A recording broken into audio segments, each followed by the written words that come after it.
A little bit of a mishap at the door there. Luke's pretty close. And Silo is really a finicky level. You're going to notice a lot in Silo. The runners are going to be shooting sort of randomly. It'll appear that what you're doing is you're luring guards' attention. And those guards are going to come open doors for you. If you look on Boston's screen now, you'll see this door at the top of this room. A guard will come to open it right about now. And throughout this level, you want to be shooting to get guards to open the doors. It is touchy because if you're too slow and you alert them too early, they'll open a door before they're rendered in the room, and the door will actually not open despite the guard being lured to your location. You'll see the runners also go out of their way somewhat to take out guards and reduce the overall lag in the level, because once you progress further and further in, the frame rate drops dramatically. All these players, very experienced silo players. This is one of the levels that most of the skilled players really enjoy playing. Just you want to cut through the guards almost like cutting through butter with a hot knife. Just use your gun like a knife. Lockwood with a little trouble there. It looks like Luke may have taken the lead here. He's the first to pause for the camera. Oh yeah, Modus is actually still ahead. Modus at the end of Silo. On Frigate Agent, you're required to save 2 hostages, and they need to escape from a boat before you can exit the level. And one of the problems on Frigate is there's a little bit of randomness because they can each choose from one of 7 unloading locations. And you know, the fastest 2 or 3 unloading locations are far, far quicker than the slower ones. So this level could vary. Generally, the way we do it, it should vary more between 32 and 44 seconds on this level, but there is still time to be won or lost here.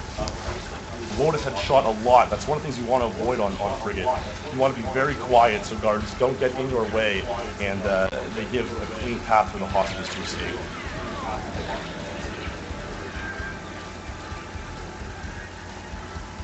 You're going to see everyone waiting for Objective A complete to come up on their screen.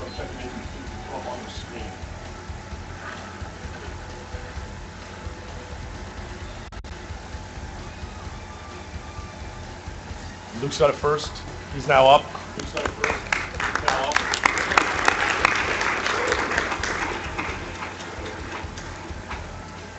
Modus with an exponentially longer wait than normal. Modus is really having to pay for these extra shots in the Frigate. They're getting. He went from first to last on that level with those extra shots. Those guards getting in the way of the hostages. 105. There's still plenty of run left, but that hurts. There's not much to this level. Run to the satellite. This level was played previously. This is just a darker setting. Throw a mine up at a ceiling, blow it up, run to the end. Yeah, there's actually a set of computers inside the building you saw earlier on Surface 1, and you need to blow those up. We have an extra remote mine, which is not needed on the agent difficulty, so we're going to just use that to blow it up. If you miss, though, you have to do the sort of intended route, which is finding one of those cabins and killing a guard, getting a key card. You know, you take it for granted, but you can miss this throw, and that'll cost 30 seconds.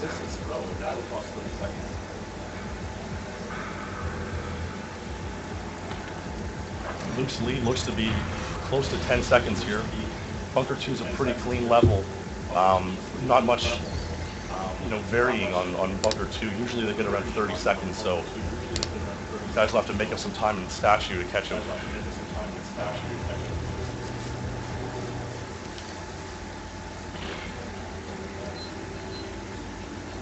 You see once again the use of shooting a lot of times to lure guards, and on Luke's screen here, he lured a guard with the key card, which you need to exit the level. You'll see all the forerunners go ahead and do that. And again, an instance of a little warp here at the end of the level. All right, on Statue. Statue is one of the more interesting levels in the game. It's the second longest level in the game, and it's a lot of clean strafing, which is a very skill-based. You're going to see us approach Valentin and do sort of a little dance with Valentin. And the reason is you can either meet Valentin, you have to talk to him for a certain amount of time, and there's nothing you can do to skip that speech. But what you can do is you can pull him around and progress further into the level, like you're going to see me do here. Reduces the amount of distance from one objective to the other. Yeah, you're sort of in dead time, and by doing this strategy, it's the only way Valentin can seek you out and follow you. And it saves only 6 seconds all in all, so that's why we do that. Now, coming up on the end of the level, you know, again, the second big instance of randomness in this game is that when a helicopter blows up at the end of the level, a flight recorder is spawned, and the flight recorder can fly into any of 9 locations throughout the first half of the map. And obviously, the first couple locations are closer than the further ones. And the difference time-wise can be about 15 to 20 seconds even, compared to the worst flight recorder spawn to the best one. So everyone is going to have their technique and have their superstition how to spawn a good flight recorder. But really, there's nothing we can do.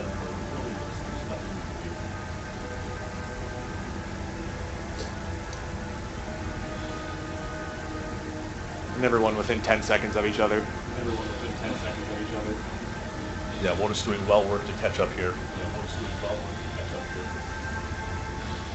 You'll be able to see a timer on the bottom of the screen after the meeting with Giannis is over, and if you compare decimal points on there and any other integers, you'll be able to see the difference between the players.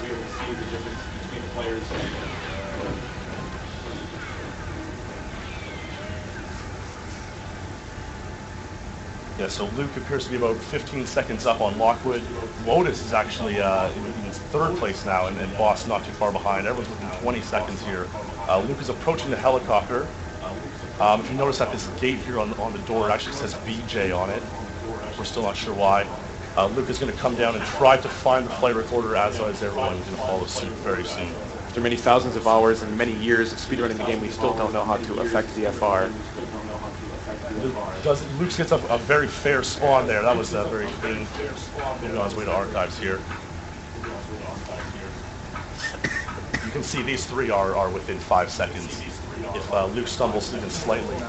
Lockwood got the best turn. And Boss with a good one too. Nice. Archives are very short but very technical level. This first room goes by so fast. But it's harder than you think. Yep, on that.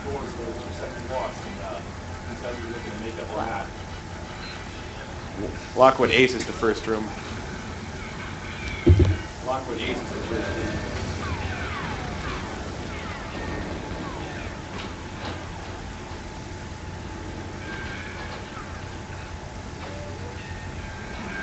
Lockwood made up some distance on Luke. Yeah, and so did Wotus, and now they're approaching Streets. Streets is a long 1-minute strafing level. You'll see very good use of the looks down strategy here. Of course, many of you might know Streets from Lockwood's video about a year ago, Streets 112, where he achieved the single-ever world record on this stage. I recommend checking that out in some downtime if you haven't seen that. It's definitely worth the watch. Again, you'll see the timers all on this level, so this gives us a perfect indication of how far apart everyone is. Luke obviously in first, and Lockwood with 7 behind, and Wotus 1 from that, and Boss bring up their rear. Only still about 16 seconds behind from Luke. There's still plenty of time to make that up. And there's some randomness as to what guards are assigned where. There's 2 roadblocks, and sometimes you'll get KF-7 or submachine gun guards, and sometimes you get rocket launcher guards, and you have to adjust your lines accordingly. Yeah. And if we can kill a rocket launcher guard, we can use that rocket at the end for a self-damage boost. Just a little bit of health towards the end.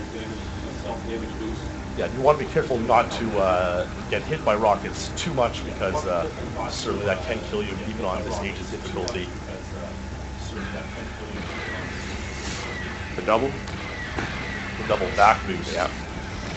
Likewise, how a boost pushes you forward and saves 0.3 seconds, a back boost finish on the front pushes you backwards and loses about 0.3 seconds, so you want to avoid those. People a 1 objective mission, but there is 1 twist in the level. We do what's called the train shot, which is a 90-degree turn to the right, and 1 shot clipping through the wall of a train, and there are 2 guards sitting in there, and if you can whiz the bullet past any part of their body, they'll react and open the last 2 doors for you. It's relatively difficult to pull off. Luke might have hit it. Oh man, that was a good shot. No, not quite. Lockwood had a good shot. Yeah, that was a good shot too. Always really good attempt. Everybody had good try. Everyone missed the train shot. Everybody missed it. A good opportunity to gain 3 seconds there that no one quite got, but everyone's on the same page there, so that's fine. Train is a circus of a level. Many guards in many random locations, a ton of lag. One of the most consistently laggiest levels in the game. There's a bunch of breaks you have to take out, and we go through with the laser. And like Goose quoted earlier, it's just like you try to cut through these guards like a hot knife through butter. The more guards you kill, the less laggy it gets, and it makes the end part of the level much easier. There are 30 or so locks towards the end on a hatchway that all have to be taken out. And the less lag you have to deal with, and the faster the laser shoots, the more time you gain. The train is almost tidal the way it just moves in and out. You gain so much time in one car and then lose it all back in the next one. And Luke with a very clean train though. You see the other three are all in the same room here. And you do not want to miss this shot on Ormov at the end of the level. That will fail and will be the death.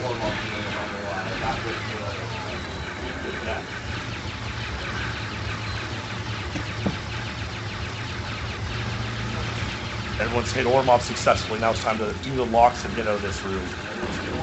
Those locks are very, very tiny, and we can all tell you how many times we've missed locks here.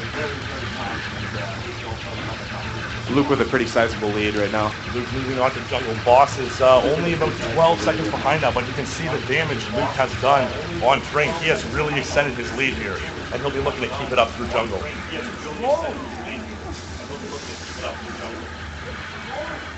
And Lockwood is there we go. Jungle involves throwing mines at drone guns, and we have to use audio cues. If you can't hear it, the screen will shake accordingly to give away whether or not that drone blew up. Objective B is a boss fight, and Xenia moves around kind of randomly, and you have to really anticipate her next move. She doesn't take a whole lot of damage, luckily on Agent, so it's not a big deal, but it can really screw up your level here if you're not careful. Yeah, and jungle can spell disaster. Those mine throws on the drones are very precise, and you do take a lot of damage throughout the level, so we'll see Luke here, just Luke 5 shots. with a great amazing. Xenia. That was very good.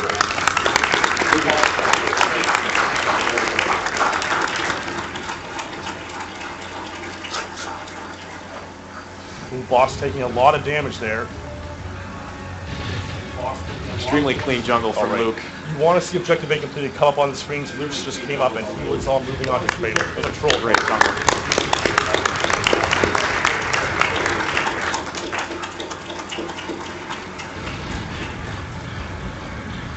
Boss gets Objective A and so does Votus. They're both moving on. Control, the beginning of this, there's 6 guards. You have to take them all out and their bodies have to fade away before Natalia moves on to her next sequence. You could get trolled with an extended choking death or a middle body death. Luckily, Luke didn't have any of that. Yeah, there are about 17 death animations for guards in Goldeneye, and about 2 of them would cost about 10 or more seconds. But Luke has avoided that. A little bit of a longer death for Lotus on his last guard. In general, if you aim more towards the body of the guards, you can sort of avoid getting those deaths. Boss and Lotus within a second of each other. Yeah. And you'll see again Luke making use of slapping. Slapping is a really good method when we need to time something. And why Luke was looking down there was sort of to unload Natalia, to make her animation more consistent, and really optimize her opening that door for you really well. And you'll see the rest of the guys make use of this slapping method here.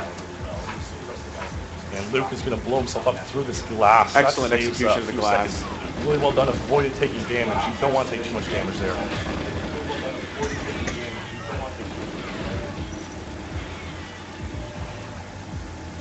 A little bit of downtime here, but when you have to lure Natalia from her other computer to her next station, there's a bit of downtime. What you're going to see is clipping. Luke's going to throw a mine, look away. The rest of the room unloads. He detonates the mine in an appropriate spot. The mainframe in there, if executed correctly, will blow up, so you don't have to visit that room later. Yeah, if you see Objective C completed here on Luke's screen, that's pretty nice. It looks like he missed that mine throw in the drone room. You'll have to visit that later, but it's not a big deal. Wars attempts the same throw here.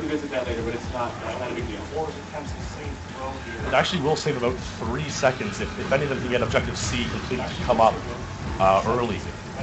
Okay, Lotus with C on screen. With C up on early. Nice trick. Well done. It's good.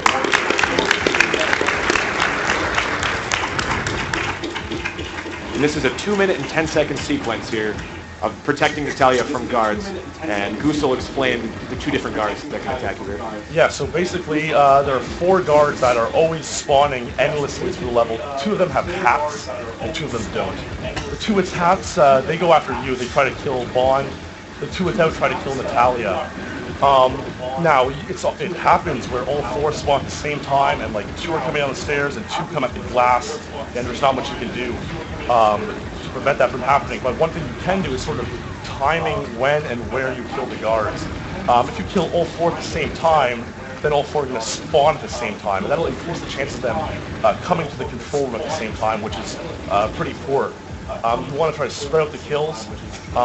You have lots of health, so you can sort of let the hatted guards go after you and take some damage in order to do that. And if you look on Woda's screen here, he's got a couple of glass panes that have exploded already, thus increasing the visibility of the guards if they spawn down there. Now this is a 2-minute, 10-second sequence here.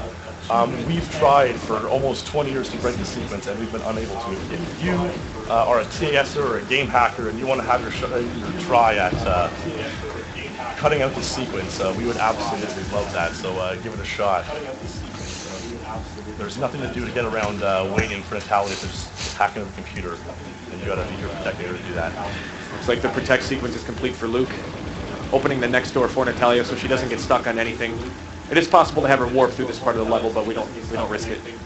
It is possible to have her warp through this part of the level, but Luke, I don't love Luke's leave here. The drone gun is feeding him some damage. Wodas has now completed objective B, and so has Boss. Boss and Wodas really, really close. You can't leave the level until you see objective A completely come up on screen. That's Natalia escaping back to her safe point. So you might see some waiting at the end here. Luke with A on screen. We're good for caverns. Dangerous part of the level on caverns here is the very, very beginning. There's 4 guards who have great reactions and great accuracy, and they can. You have to beat Trevelyan out here. If you watch Luke's screen, he beats them out cleanly, so that's good. When Trevelyan passes through those doors, he closes them behind him. Boss and Wodas just within frames of each other. Yeah. It's like Boss is going to make it through no problem. So they with both Wodas, get through caverns fine.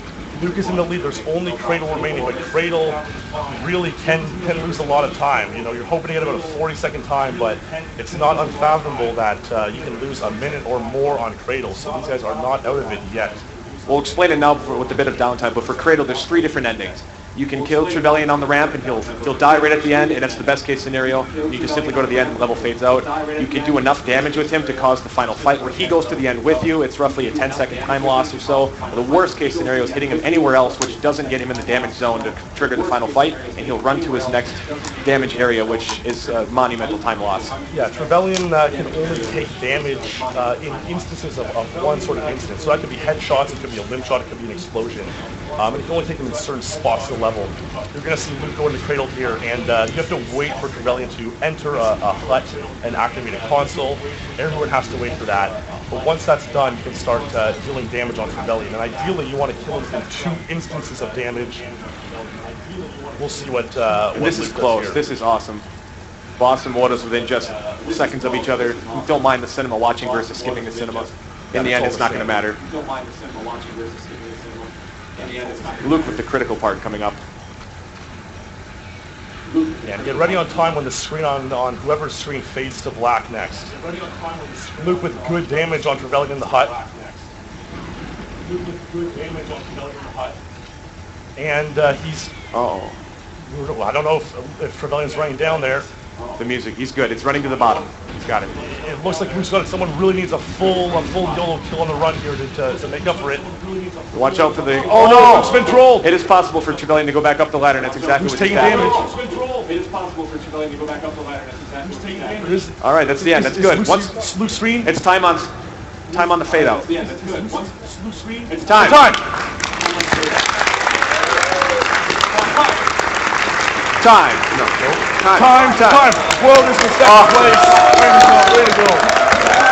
All right.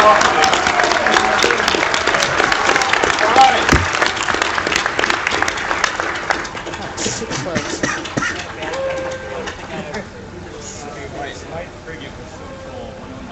105. Oh, and this is what could have happened to someone else. Is that you could also get shot off from the bottom here if you're not careful. And that wasted a bit of time. What was time again? Went through an amazing time. Way to go! Congratulations, please. Here we go.